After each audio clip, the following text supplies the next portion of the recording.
This episode of Blowing Smoke with Twisted Rico is brought to you by Baby Loves Tacos and their two outstanding locations in the Pittsburgh area, the original hot spot in Bloomfield and their second location in Millvale, right over the 40th Street Bridge. Baby Loves Tacos, where everybody eats.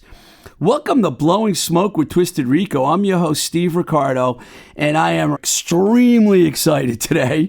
We recorded a phone interview with guitarist Ruthie Morris of the outstanding Atlanta, Georgia band Magnapop, a band I have mentioned numerous times on my shows as one of my all-time favorite bands as they are.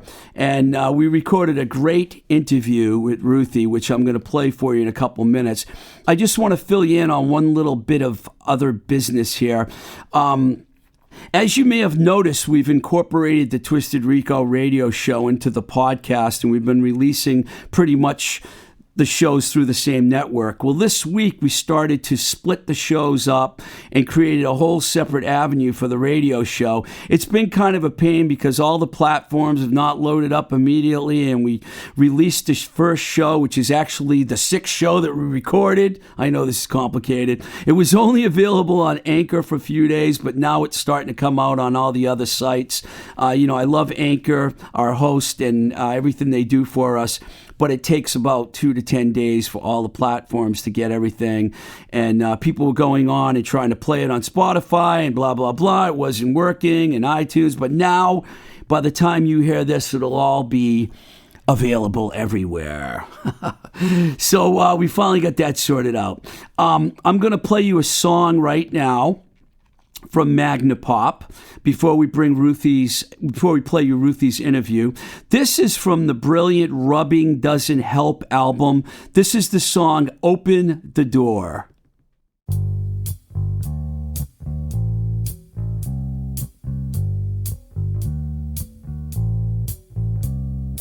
Everything is good these days, but all of my friends are dying. Davy May and Lisa May, but nobody else really wants to stay. Nobody else really wants to stay.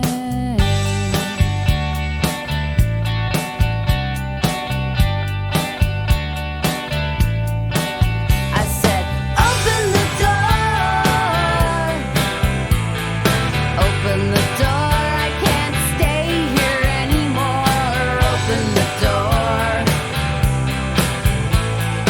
Open the door. Candlelight the streets at night, thinking you're wrong, but you know that you're right. Thinking you're wrong, but you know you're alright.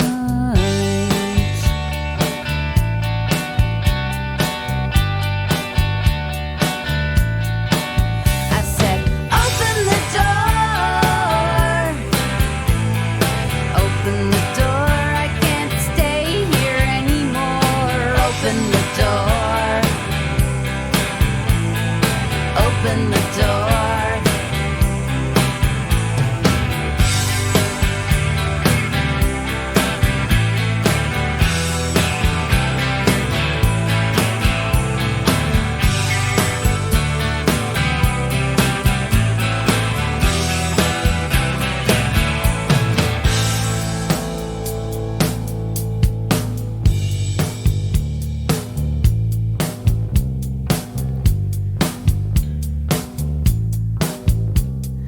Everything is good these days, but all of my friends are dying.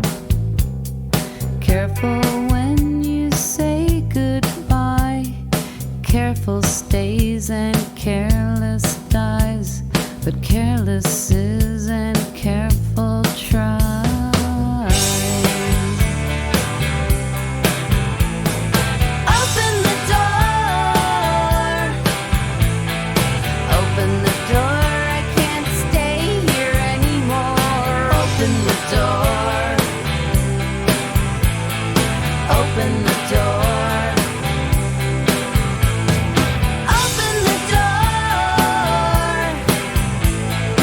Open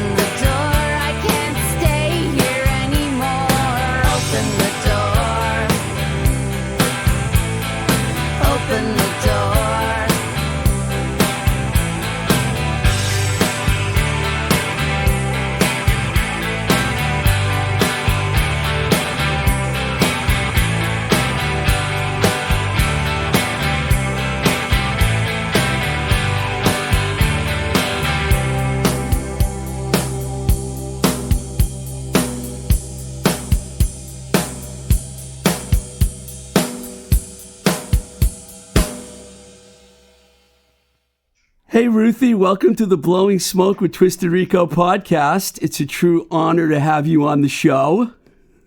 Oh, thank you for saying that. I'm glad to be here. It really is. And we just listened to Open the Door from the Rubbing Doesn't Help album. And let me tell you, with the amazing body of work that Magnapop has, it was not easy picking out a song from that album or any of their albums for that matter. So we could have gone in a number of directions. Before we get into music, I have to ask you this because I know you're down in Atlanta. What can you tell my listeners what it's been like dealing with all the chaos that has ensued in the last year, and also the way Georgia has seemed to like literally flip in the last year as well? I mean, can you talk about the pandemic and everything that's been going on, how you've been dealing with it? Absolutely. I work in a hospital, so I've dealt with the pandemic from the beginning. It's been crazy because at first there wasn't even really testing, so that was the first big hurdle. But we were shut down for a little while, but we have the governor that wanted to open first. So that was also very scary. We're not Florida quite, but our governor wanted everything open as soon as possible. And, and parts of it make sense. As far as the election goes, this is a state that has always been red, always Republican, and Stacey Abrams is somebody that motivated people to come out and vote. Yep. I think also mail-in voting is what did it for Georgia as well. Just because that's what took home everything.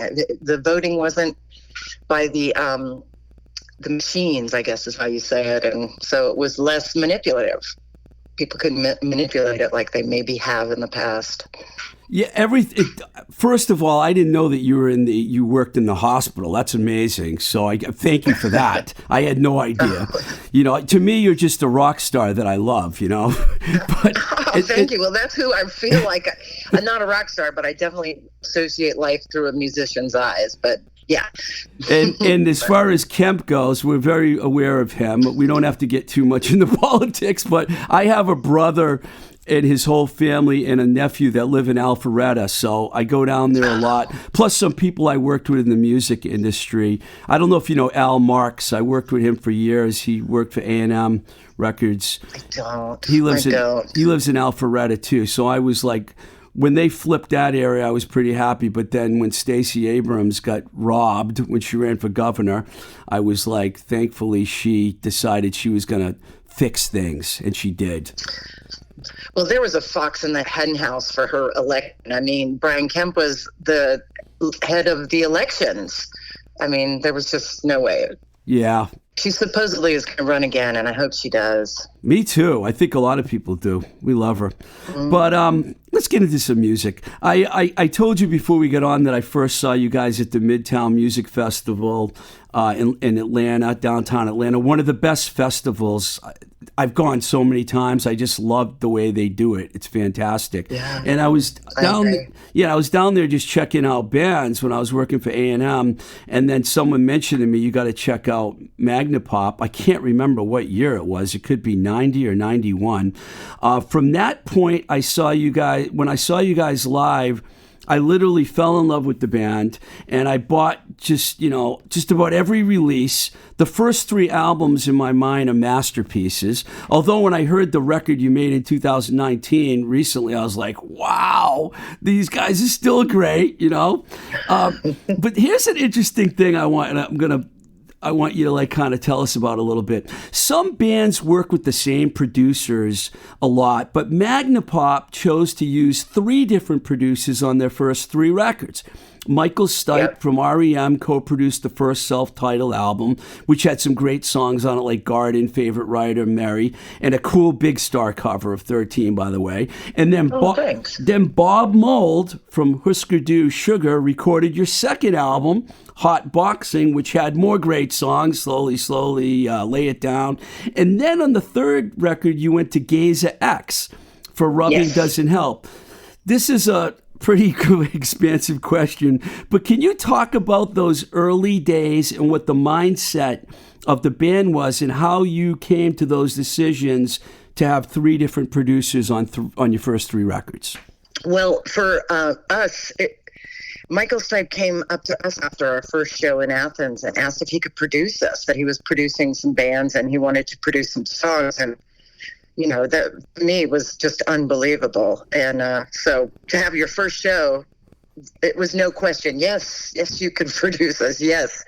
And he just took great care of us. Linda and I stayed at his house while we were recording. He paid for everything.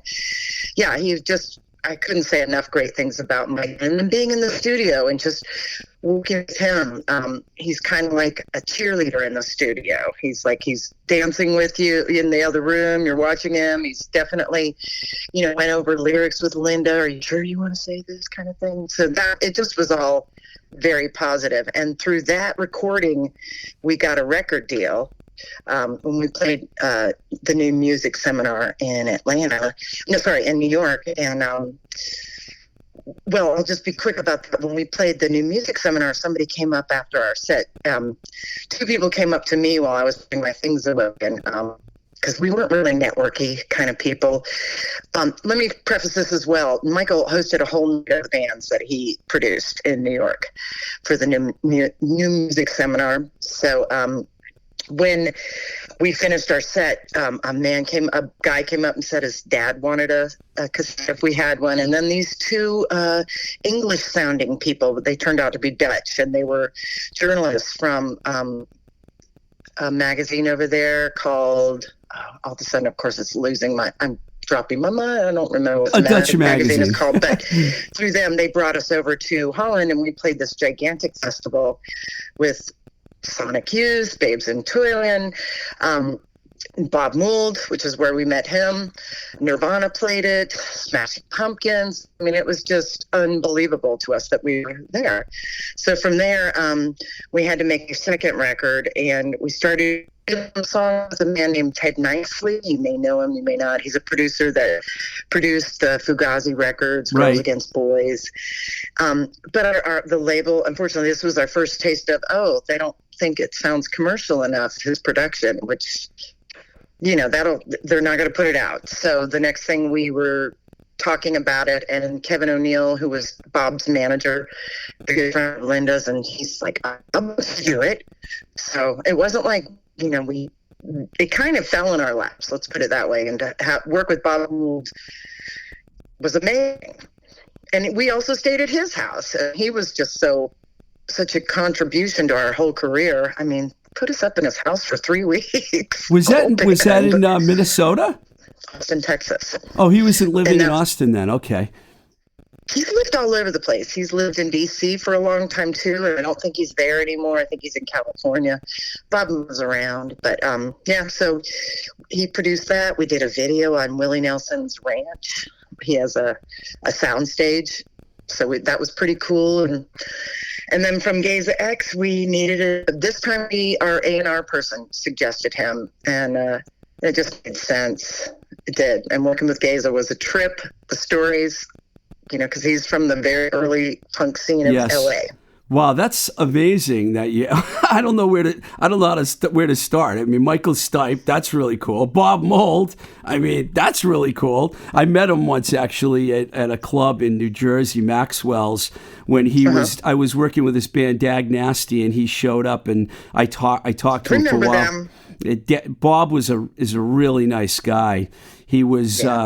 He was there with the owner of Maxwell's. They were together at the time, and I remember having a great conversation with him.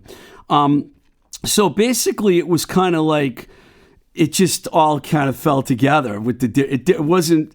You didn't have to really make the choices. It sounds like they were kind of made for you in a way, right? With the different producers. Well, and very agreeable choices. So yeah, we got lucky. And all extremely popular and well-known people, for sure. And you mentioned going to Holland. The band seemingly, at times, I mean, you're popular in America, but it seems to me like you guys were more popular in Europe as time went on. Is that a good assessment? Yes, it is. I mean, that's where we initially signed to a label, was a Belgian label called Play It Again Sam. Right. And so we toured over in Europe a lot. So yeah, but our main stomping grounds is the Benelux area, and we still go back to Holland and Belgium. We had a tour last year that we couldn't do because of COVID, so we still do it, and we've got like a little base there. It's awesome. We're real happy to have it. Yeah, that's not a bad thing at all. I worked for a Dutch label for a while, and I was out in Amsterdam. I've been to Europe a few times, and I find that when I went to shows out there, I don't know why, the crowds just seem like there's so much more into it than, not that every American crowd is bad, but Europeans are like just over the top. If they like a band, they will get behind the band. Yep, it's true. So you've been to Europe several times? Oh, yeah.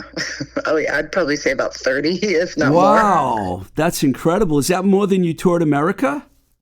Oh, it's hard to say because we were touring America before we ever went to Europe. But I would say probably, yeah. I'm going to go ahead and say yeah. Yeah. That is fantastic. After Rubbing Doesn't Help, you guys didn't release another record until 2005. I think that was probably about 10 years when Mouthfeel came out. What was that period like for you? It was that period before we made another record was a lot of unknowns. I was living in Los Angeles and Linda was too. Things just started falling apart, and we got dropped from our label, and it happens, but we just didn't know really. We didn't have another plan at that point, and so we just kind of floundered. Linda ended up moving back to Atlanta, and I ended up moving up to Seattle, and I had a little band there for a little while, and we put out a single. But then we got some offers to play in Europe again, so I didn't move back to Atlanta right away. I would fly back and we'd practice with a different rhythm section even. Right. And so because we just wanted to play, Shannon had dropped off the map. We kind of just, things fell apart, let's put it that way. And so we played with some other people, and they did Chase Park. It was Chad Williams and Scott Rowe did Chase Park and Mouthfeel.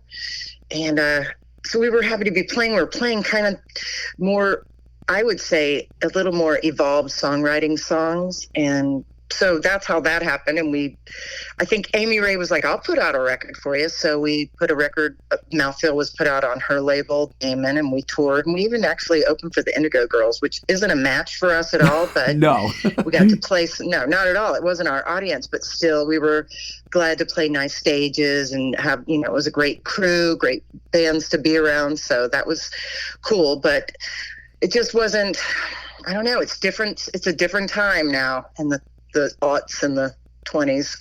Somewhere in that period, the time between Mouthfeel and Chase Park, I don't know if you remember this, but I contacted you because I knew you were playing a show at TT the Bears in Cambridge, Mass., which is right down the street. Unfortunately, it's gone now. It used to be right down the street. And the band, a band I was working with, The Charms, was going to open for you. We had posters and everything, and the show got snowed out because you guys were like in New Jersey, and you got stuck in a snowstorm, and all I have from that show is the poster, unfortunately. I remember that. TT's was a great place to play. Yeah. I remember it. I remember that show being so too. Yeah. Yeah, that was a bummer. But, totally. shit happens, So in 2009, you put out Chase Park, and I read somewhere that you personally were affected by some sort of a natural disaster, and you lost just almost everything you own? That must have been horrible. It was a flood. Yeah, there was a flood in Atlanta, and the basement where I had all my recording equipment, all my archival stuff that we'd ever had, all that stuff was under 5 feet of water.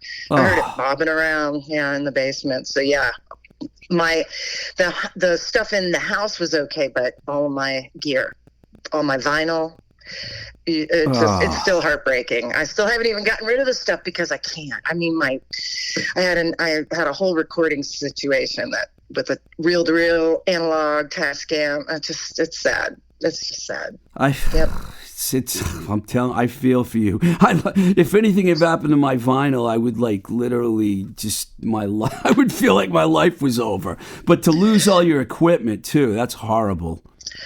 And even, my great stereo equipment that, as a musician, I acquired a lot of cool stuff there. It was heartbreaking because it was all over in 8 hours.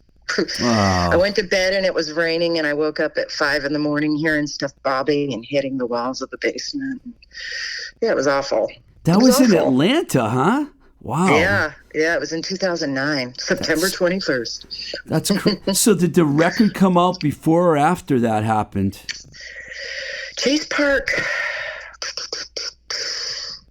I feel like it came out after. Gosh, I can't even remember now. I know, I don't remember the exact date. Well, it was like 12 years ago, so I understand. Yeah, I know. I'm testing your memory on a lot of stuff here, but so last year or the year before, 10 years after Mouthfeel, Magnapop was back again with The Circle is Round album, which is fantastic. I do a sister radio show. Thank you. I do a sister radio show, and I played Need to Change on my show, and the band still sounds amazing. What was it like recording again after that, another long break? It was awesome because we had regrouped as the original band, and we didn't lose anything. We did some tours in Europe first, and then we were like, well, do we want to record? What are we doing here? Do we want to record? First, it was just like, you want to play some shows again? And that was amazing, and it really was. It was just like a machine revving up. If you've ever played in a band, or anybody that's listening that has played in a band, and it was a band that you had chemistry with, when you go back, it's still there.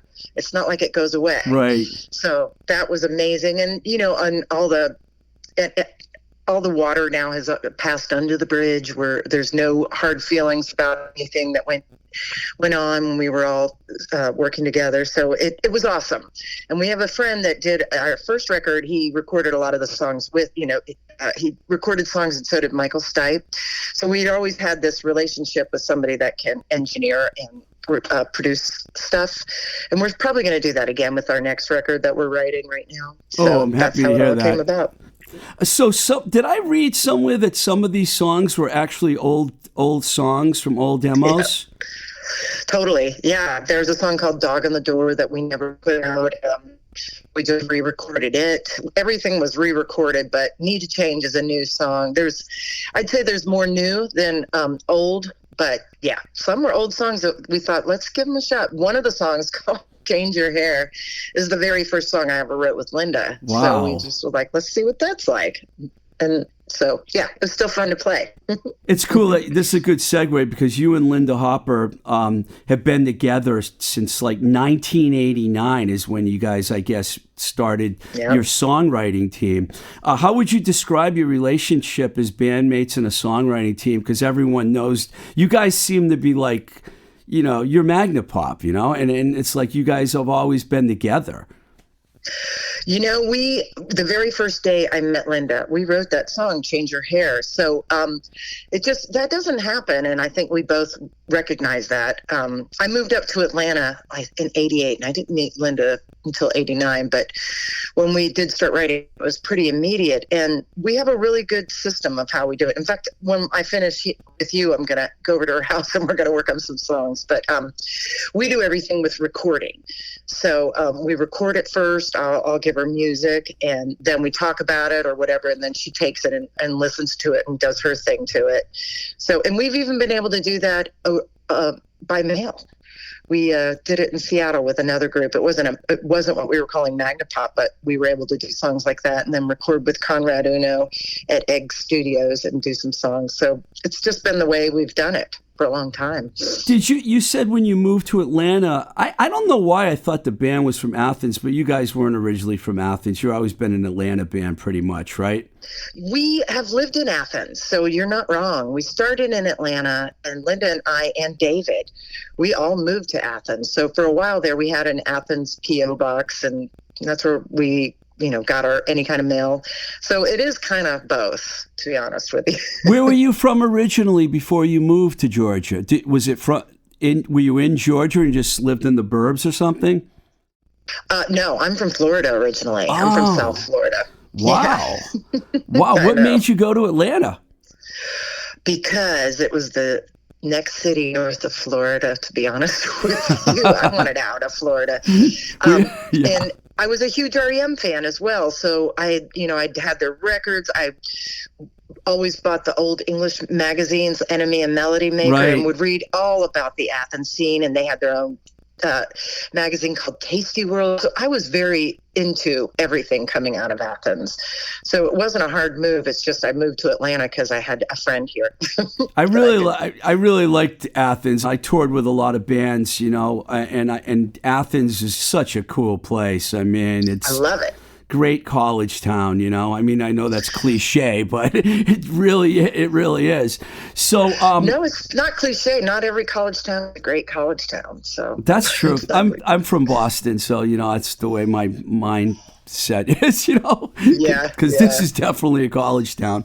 But so you said you'll get together with Linda later, and I was gonna ask you what the future holds, but I think I kind of know. So you're gonna probably do more music together, and hopefully once we get through this, you want to go back on the road. Absolutely. We're definitely doing more music together. We're writing our next record because, we've been working with Ed so long that he's just recording demos with us. That's what we're doing the following weekend, is demoing up some more songs. And pretty soon we're going to start giving them to David and Shannon. David, our drummer, lives in Virginia, so it all has to be kind of coordinated. And then from there, I think Ed'll just record another record with us.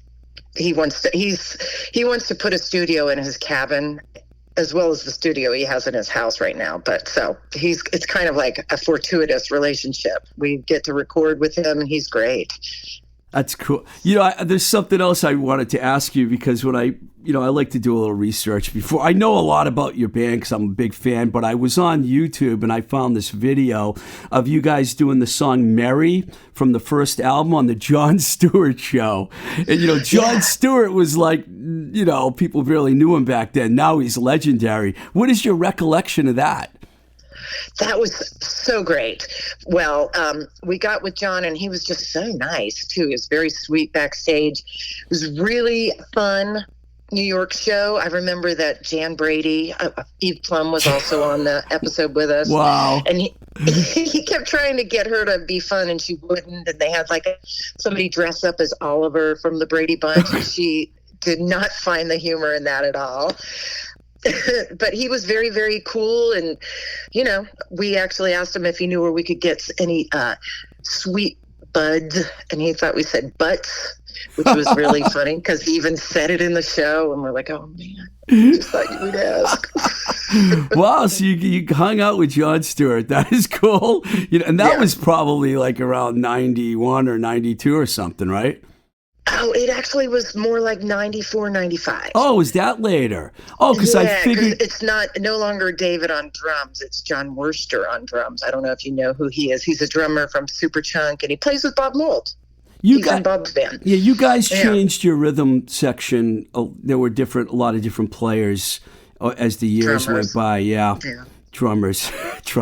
Yeah. It's always the drummers. I shouldn't say that. The guy that's recording the show right now is a drummer. Sorry, Nick.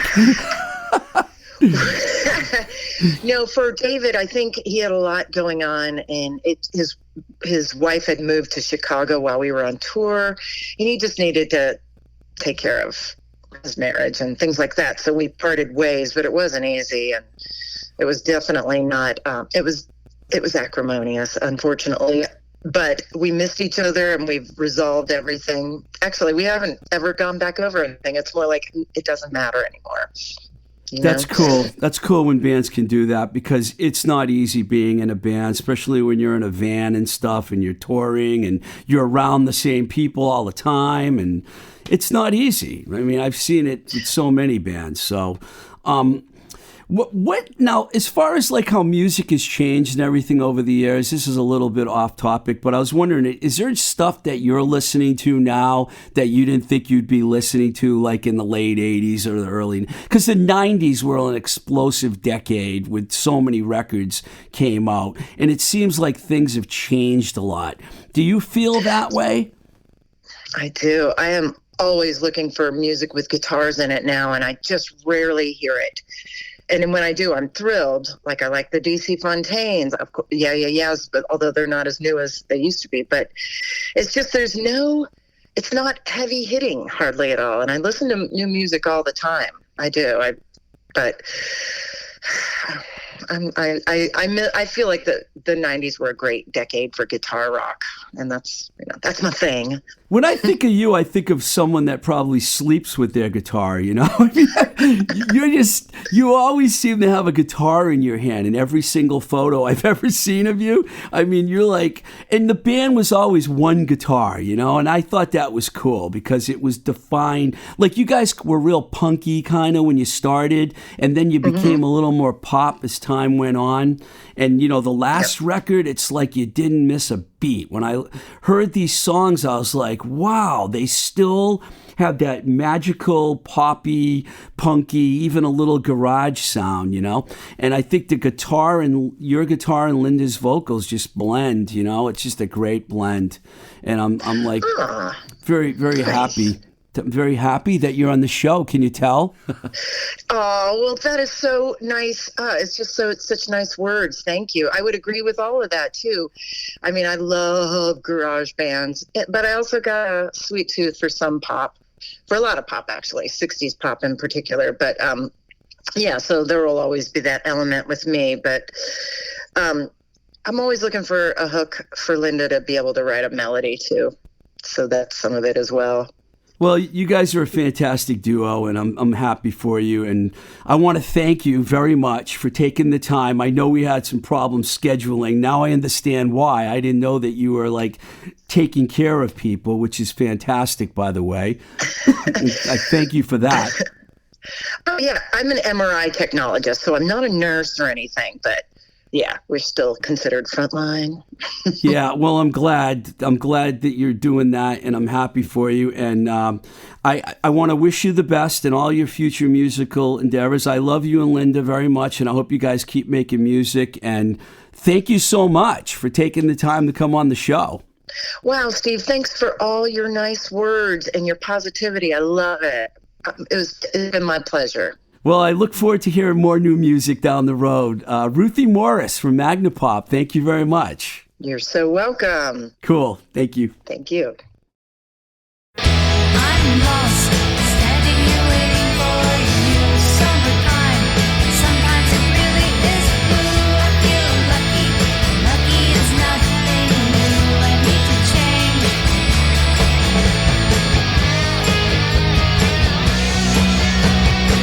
I need to change. Something is something new. My heart is numb, nothing is coming through. Inspired, trampoline and sit to. I wear stilts, but stockings are ripping through. I stay the same, that's what I want to do. If I'm the same, that's pretty sorry too. It means nothing, nothing is nothing new. I need to change.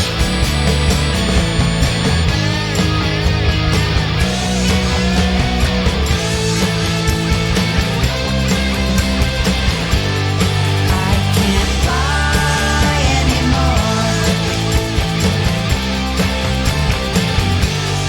Windows high off the floor. I can't fly anymore. I can't, yes I can. I'm lost, standing here waiting for you. Summertime, sometimes it really is blue. I feel lucky, lucky is nothing new. I need to change. I stay the same, that's what I want to do. If I'm the same, that's pretty sorry too. It means nothing, nothing is nothing new. I need to change.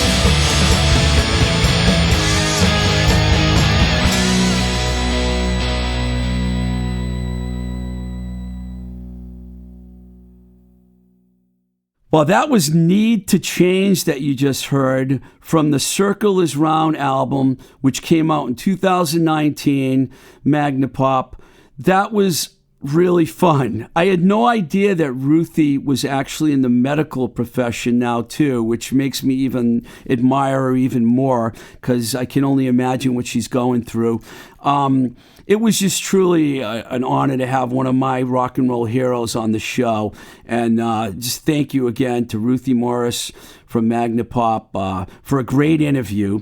And also, I want to thank our engineer, Nick Z, here at New Alliance in Somerville, Mass, for recording the show. And please check out our Patreon page at patreon.com/twistedrico. And if you want to reach out to me like a lot of people have, you can send your messages and notes and requests and music and whatever to twistedrico@gmail.com, at Twisted Rico on Instagram. And also there's a new Blowing Smoke Instagram page called Blowing Smoke with TR, at Blowing Smoke with TR. There's also Facebook and Twitter pages. We're basically everywhere. And hopefully we always will be. So till the next time we say goodbye, this is Blowing Smoke with Twisted Rico, and I'm your host, Steve Ricardo. Keep the rock and roll alive.